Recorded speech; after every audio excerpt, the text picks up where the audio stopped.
Chapter 3. Nekhlutov. When Maslova, wearied out by the long walk, reached the building, accompanied by two soldiers, Prince Dmitry Ivanovich Nekhlutov, who had seduced her, was still lying on his high bedstead, with a feather bed on the top of the spring mattress, in a fine, clean, well-ironed linen nightshirt, smoking a cigarette, and considering what he had to do today, and what had happened yesterday. Recalling the evening he had spent with the Kharchagins, a wealthy and aristocratic family, whose daughter everyone expected he would marry, he sighed, and, throwing away the end of his cigarette, was going to take another out of the silver case, but, changing his mind, he resolutely raised his solid frame, and, putting down his smooth, white legs, stepped into his slippers, threw his silk dressing gown over his broad shoulders, and passed into his dressing room, walking heavily and quickly. There he carefully cleaned his teeth, many of which were filled with tooth powder, and rinsed his mouth with scented elixir. After that he washed his hands with perfumed soap, cleaned his long nails with particular care, then, from a tap fixed to his marble washstand, he let a spray of cold water run over his face and stout neck. Having finished this part of the business, he went into a third room, where a shower bath stood ready for him. Having refreshed his full, white, muscular body, and dried it with a rough bath sheet, he put on his fine undergarments and his boots, and sat down before the glass to brush his black beard and his curly hair, that had begun to get thin above the forehead. Everything he used, everything belonging to his toilet, his linen, his clothes, boots, necktie, pin, studs, was of the best quality, very quiet, simple, durable and costly. Nekhlutov dressed leisurely, and went into the dining room. A table, which looked very imposing with its four legs carved in the shape of lions' paws, and a huge sideboard to match, stood in the oblong room, the floor of which had been polished by 3 men the day before. On the table, which was covered with a fine, starched cloth, stood a silver coffee pot full of aromatic coffee, a sugar basin, a jug of fresh cream, and a bread basket filled with fresh rolls, rusks, and biscuits, and beside the plate lay the last number of the Revue des Deux Mondes, a newspaper, and several letters. Nekhlutov was just going to open his letters, when a stout, middle-aged woman in mourning, a lace cap covering the widening parting of her hair, glided into the room. This was Agrafena Petrovna, formerly lady's maid to Nekhlutov's mother. Her mistress had died quite recently in this very house, and she remained with the son as his housekeeper. Agrafena Petrovna had spent nearly 10 years, at different times, abroad with Nekhlutov's mother, and had the appearance and manners of a lady. She had lived with the Nekhlutovs from the time she was a child, and had known Dmitry Ivanovich at the time when he was still little Mika. "Good morning, Dmitry Ivanovich." "Good morning, Agrafena Petrovna. What is it you want?" Nekhlutov asked. "A letter from the princess, either from the mother or the daughter. The maid brought it some time ago, and is waiting in my room," answered Agrafena Petrovna, handing him the letter with a significant smile. "All right. Directly," said Nekhlutov, taking the letter and frowning as he noticed Agrafena Petrovna's smile. That smile meant that the letter was from the younger Princess Kharchagin, whom Agrafena Petrovna expected him to marry. This supposition of hers annoyed Nekhlutov. "Then I'll tell her to wait?" And Agrafena Petrovna took a crumb brush which was not in its place, put it away, and sailed out of the room. Nekhlutov opened the perfumed note, and began reading it. The note was written on a sheet of thick grey paper, with rough edges. The writing looked English.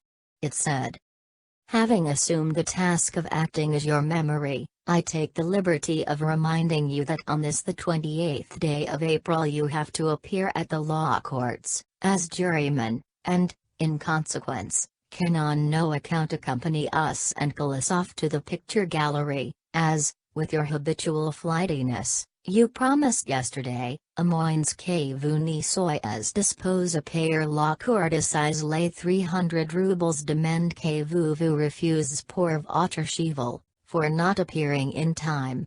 I remembered it last night after you were gone, so do not forget. Princess Amka Urchigan. On the other side was a postscript. Maman vous fait dire que votre convert vous attendra jusqu'à la nuit. Venez absolument à quelle que cela soit. M.K. Nekhludoff made a grimace. This note was a continuation of that skillful maneuvering which the Princess Urchigan had already practiced for 2 months in order to bind him closer and closer with invisible threads. And yet, beside the usual hesitation of men past their youth to marry unless they are very much in love, Nekhludoff had very good reasons why, even if he did make up his mind to it, he could not propose at once. It was not that 10 years previously he had betrayed and forsaken Maslova, he had quite forgotten that, and he would not have considered it a reason for not marrying. No. The reason was that he had a liaison with a married woman, and, though he considered it broken off, she did not. Nekhludoff was rather shy with women, and his very shyness awakened in this married woman, the unprincipled wife of the Maréchal de Noblesse of a district where Nekhludoff was present at an election, the desire of vanquishing him. This woman drew him into an intimacy which entangled him more and more, while it daily became more distasteful to him. Having succumbed to the temptation, Nekhludoff felt guilty, and had not the courage to break the tie without her consent.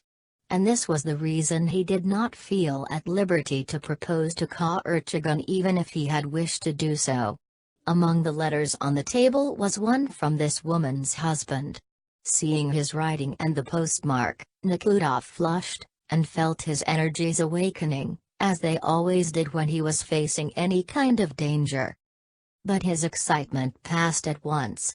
The Maréchal de Noblesse, of the district in which his largest estate lay, wrote only to let Nekhludoff know that there was to be a special meeting towards the end of May, and that Nekhludoff was to be sure and come to Donneron coup d'épaule, at the important debates concerning the schools and the roads, as a strong opposition by the reactionary party was expected. The Maréchal was a liberal, and was quite engrossed in this fight, not even noticing the misfortune that had befallen him. Nekhludoff remembered the dreadful moments he had lived through, once when he thought that the husband had found him out and was going to challenge him, and he was making up his mind to fire into the air, also the terrible scene he had with her when she ran out into the park, and in her excitement tried to drown herself in the pond. Well, I cannot go now, and can do nothing until I get a reply from her, thought Nekhludoff. A week ago he had written her a decisive letter, in which he acknowledged his guilt, and his readiness to atone for it, but at the same time he pronounced their relations to be at an end, for her own good, as he expressed it. To this letter he had as yet received no answer. This might prove a good sign, for if she did not agree to break off their relations, she would have written at once, or even come herself, as she had done before. Nekhludoff had heard that there was some officer who was paying her marked attention, and this tormented him by awakening jealousy, and at the same time encouraged him with the hope of escape from the deception that was oppressing him. The other letter was from his steward. The steward wrote to tell him that a visit to his estates was necessary in order to enter into possession, and also to decide about the further management of his lands, whether it was to continue in the same way as when his mother was alive, or whether, as he had represented to the late lamented princess, and now advised the young prince, they had not better increase their stock and farm all the land now rented by the peasants themselves. The steward wrote that this would be a far more profitable way of managing the property. At the same time, he apologized for not having forwarded the 3,000 rubles income due on the 1st.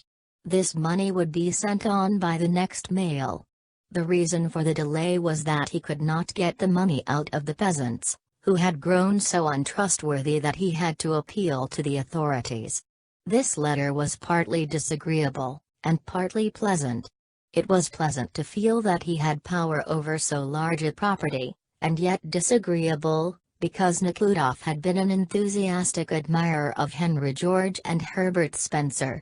Being himself heir to a large property, he was especially struck by the position taken up by Spencer in social statics, that justice forbids private landholding, and with the straightforward resoluteness of his age, had not merely spoken to prove that land could not be looked upon as private property, and written essays on that subject at the university, but had acted up to his convictions, and, considering it wrong to hold landed property, had given the small piece of land he had inherited from his father to the peasants.